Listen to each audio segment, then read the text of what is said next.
திருச்சிற்றம்பலம். தினம் ஒரு திருமந்திரம். திருச்சிற்றம்பலம். திருவழியாவது சிற்றம்பலத்தே குருவடி உள்ளாக குனிக்கும் உருவே உருவருவாவதும்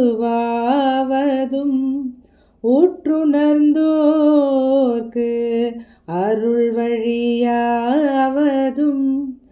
அவ்வழிதானே. திருச்சிற்றம்பலம். திருச்சிற்றம்பலம். திருவழியாவது சிற்றம்பலத்தை என்று தொடங்கும் பாடலை இப்பொழுது காண இருக்கிறோம். திருவழி அதாவது முக்தி பேறு பெரும்பழி. ஆன்மாக்கள் இறைவனடி சேர்ந்து உய்யும் வழியானது திருவழி. திருச்சிற்றம்பலம் ஆகிய பொன்னம்பலத்தில் அதாவது சிதம்பரத்தில் கூத்தாடும் பெருமானின் திரு தூக்கமாகும். குரு வடிவு உள்ளா குனிக்கும் உருவே இறைவன் ஞான குருவின் வடிவாக நின்று உயிர்களுக்கு அருள்வதற்காக தன் திருமேனியை வளைத்து, அதாவது குனித்து என்று கூறுகிறார் அல்லவா, அதுதான் வளைத்து ஆனந்த நடனம் புரியும் கோலமே அந்த முக்தி வழிகாட்டும் உருவமாகும். ஆடும் அந்த கூத்தன் திருமேனியை உண்மையான குருவின் வடிவமாக திகழ்கிறது.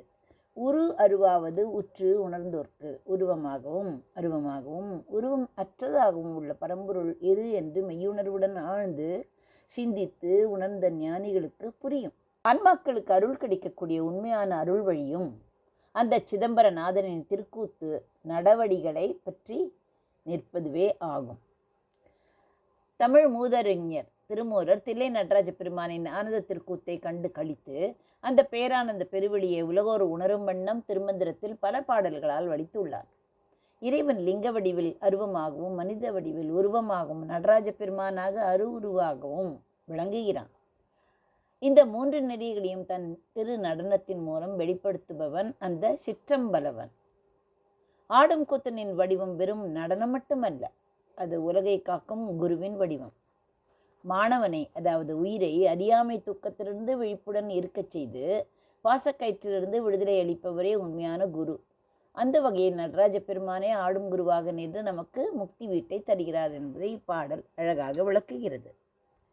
திருவழியாவது சிற்றம்பலத்தை குருவடி உள்ளா குனிக்கும் உருவே உரு அருவாவதும் உற்றுணர்ந்தோர்க்கு அருள் வழியாவதும் அவ்வழிதானே. நன்றி, வணக்கம். உமா பாலசுப்ரமணியன்.